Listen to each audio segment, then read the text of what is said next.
And what was it ultimately all about? The nullification crisis, which we said was a big deal in the Jackson administration, comes to sort of full fruition in January of 33. Right? That's when Congress passed the force bill. That's when the tariff reduction occurred. And that's when South Carolina rescinded their nullification and nullified the force bill, right? That's when it all goes down, and it is resolved. But when does it start and with what? What's at the center of the nullification crisis? What's at the center of it? Anybody besides the instructor remember? Do you think there's anyone? Wallace, you are someone that remembers plenty about what we discussed in class. What's at the center of nullification? What issue? Maybe put it together. Dear Wallace, what issue? Yes, I would agree that tariffs was at the center of the nullification crisis. I would agree. Now, the South increasingly saw tariffs as being deleterious to their interests. Why?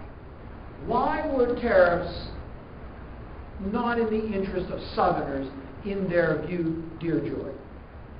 It threatens their economic system. How so? Because they realize that the government could take away slavery. Well, there was a connection between tariffs and slavery, although it wasn't, blatant at times. But I guess the economic impact of tariffs to Southerners. Why? I mean, tariffs, dear Richards, are taxes on imported products, are they not? Correct. And protective tariffs are taxes that are put on imported products in order to protect domestic industry, right? And so, industries that wanted protected from foreign trade in New England and in the middle, colony or middle states, wanted protective tariffs, correct? Yes. But Southerners did not want protective tariffs. In fact, they thought they were deleterious to their interests. In fact, dear Felix, in 1828, Congress passed a tariff that was so offensive to Southerners. Richards, did not they refer to that tariff as the tariff of abominations? Did they not? They did. All right. Now, Richards, that all being said, why is it that Southerners don't like tariffs? Don't they want to protect domestic industry? Go ahead. Well, because they're not really the industry, it doesn't price their prices, and also prices of the northern goods and Middle Eastern goods and industry would be much more expensive. For the viewers at home, what Richard said was that tariffs would result in higher prices for manufactured products. Continue. And so that since other prices weren't rising, they were still achieving the same income. But then if the necessary goods for the industry, like for higher prices, and they couldn't afford them.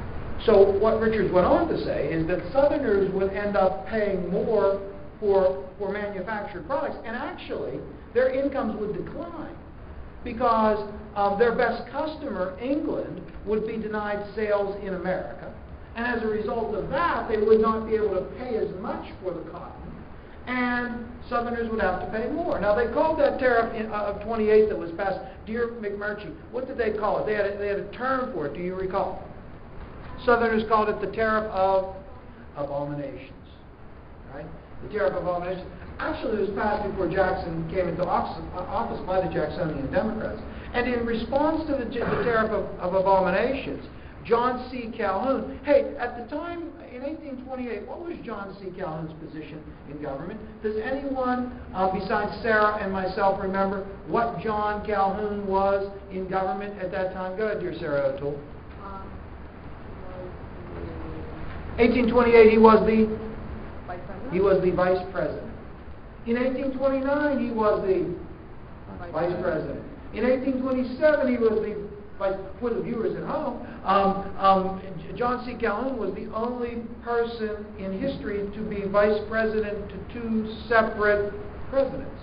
He was the vice president under John Quincy Adams, and he was also the vice president under Andrew Jackson.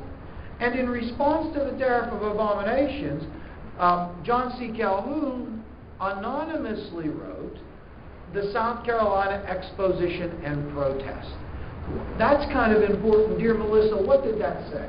The South Carolina Exposition and Protest, dear Melissa. It said that if South Carolina, the states weren't happy with something the government did, they didn't have to follow within the state boundaries. So in other words, what you are saying, Melissa, is that the South Carolina Exposition and Protest argued that the Constitution was a mere compact among the states, and that being the case, states were free to interpret what was or was not a part of that compact. Therefore, they could, if they saw fit, declare actions of Congress to be unconstitutional within the boundaries of their state. Now, in order to do that, what did Calhoun say the state would have to do? What was the process by which an act of Congress could be declared unconstitutional within the confines of a state? Go ahead, Daniel. They would have a nullification convention where delegates would come forth from across the state, and they would vote as to whether or not a piece of federal legislation was inconsistent with the Constitution. If they voted to indicate that it was inconsistent, they would nullify it. That law would be null and void within their state. Now, at that point, the national government would have the choice of modifying the Constitution to accommodate what the state did, or if they didn't do that, what did Calhoun suggest the states could do? If they didn't like the resolution, yes, they could secede from the Union. Yikes! That is a big deal. Secession. Could a state secede from the Union? Now, I remember I told you, we do not believe that a state could or can secede. Because every school day, we say one nation, indivisible, under God, right? Part of the Pledge of Allegiance, right? And so, indivisible means you can't divide it, and secession would be dividing. But that was not resolved at this time. Now, the notion of nullification, right, this idea, is developed over tariffs, but comes to the forefront as a result of that debate that emerges within Congress over land policy. Eventually, that debate over land policy morphs into a debate over the nature of the Constitution. And the two great combatants in that great forensic duel that occurs in the United States Senate over the nature of the Constitution, was it a mere compact among the states, or was it an agreement among the people? Who are those great senators that debate this issue? What are their names? Do you remember? Does anyone besides the instructor? Go ahead, dear Nicole, tomorrow. Webster. Yes, it is the Webster-Hayne debate. Daniel Webster and Robert Hayne. Now, remember, the Webster-Hayne debate does not resolve the issue of nullification, right? Or it doesn't resolve the issue of the nature of the Constitution. But that issue is tested when South Carolina in 1832 actually does, in fact, nullify two tariffs. In response to that nullification, Jackson asked Congress to pass the Force Bill, which would have authorized him to use force to enforce the tariffs. And Congress orchestrated legislation to slightly lower tariffs. Now, the crisis is averted. South Carolina does not secede. Other states don't support it. They rescind their nullification. But the nullification crisis is a significant event in the Jackson administration. Also, a significant event in the Jackson administration is the affair of Peggy Eaton.